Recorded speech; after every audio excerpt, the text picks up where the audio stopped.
Cold का क्या प्रभाव होता है हमारे हार्ट पर और नसों पर, धमनियों पर, है कि कोल्ड का क्या प्रभाव होता है हमारे हार्ट पर और नसों पर, धमनियों पर।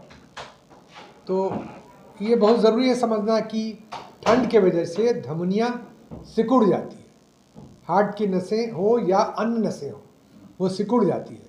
इसलिए सभी बीमारियों का असर ज़्यादा होगा।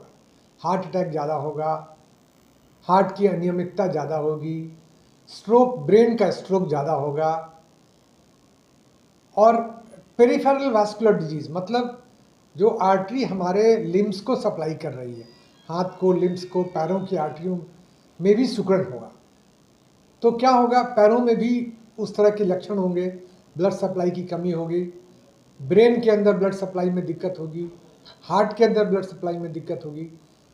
तो ये हमें ध्यान रखना है कि जब ठंड आए, ठंड का आने की शुरुआत हो, खास के उस समय में हमें ठंड से बचना है। खास के वैसे एज के लोग जो बुज़ुर्ग हो गए हैं, 60-65 के ऊपर पहुंच गए हैं, उन लोगों पर विशेष ध्यान रखने की ज़रूरत है। ठंड के मौसम में अक्सर देखा जाता है कि पैरालिसिस अटैक ज़्यादा होता है, जी खासकर हाँ। नहाने के बाद बहुत सारे केसेस ऐसे हुए हैं। जी। तो कैसे नहाने की क्या प्रक्रिया है ठंड के वक्त? अब देखा जाए, हमें ये तो करना ही है कि ठंड के समय में गर्म पानी, सुसुम पानी से स्नान करना चाहिए, ताकि शरीर का टेम्परेचर क्या है, कम नहीं हो। ऐसे जगह में स्नान करें जो ढका हो, हवा नहीं आ रही हो, और पानी को गर्म करके ही स्नान करना चाहिए। ये बहुत ज़रूरी है। बच्चों को कैसे हिफाजत करें? देखिए, बच्चों की हिफाजत भी हमें उस तरह से करनी जैसे बूढ़ों ही करनी है। बच्चे भी बड़े प्रोन होते हैं, उनको भी कोल्ड का असर, निमोनिया, वायरल इन्फेक्शन ज़्यादा होता है। आपने देखा होगा कि निमोनिया बच्चों में ज़्यादा होता है, और देखा गया है कि ऐसे मौसम में छोटे छोटे बच्चे निमोनिया से ग्रस्त हो जाते हैं आसानी से, और धीरे धीरे उनकी स्थिति बड़ी ख़राब हो जाती है। और बच्चों में या नियोनेट्स में, इन्फेंट में हार्ट निमोनिया की वजह से मृत्यु दर बहुत ज़्यादा है एडल्ट की अपेक्षा।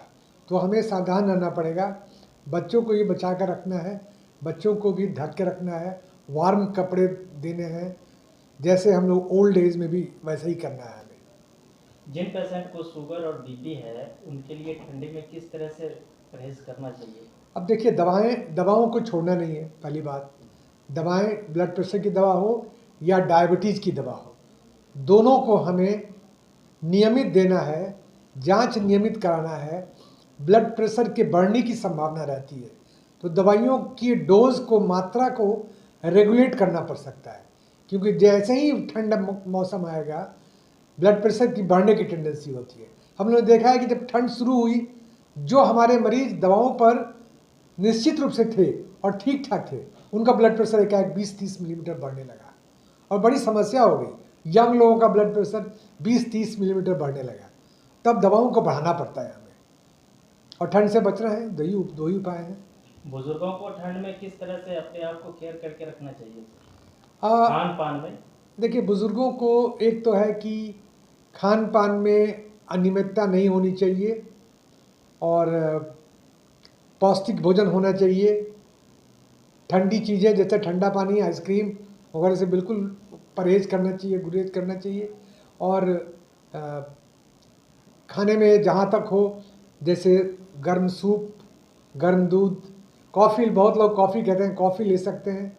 एक आध कप गर्म कॉफ़ी पीने में कोई दिक्कत नहीं है, और उससे थोड़ी कोर टेम्परेचर शरीर की बढ़ती है, अच्छा फील करते हैं वो। अपना परिचय बोलो। मेरा नाम डॉक्टर अजय कुमार सिन्हा है। मैं डायरेक्टर हूँ क्लिनिकल कार्डियोलॉजी एवं research and preventive cardiology, Medanta hospital, Patna में।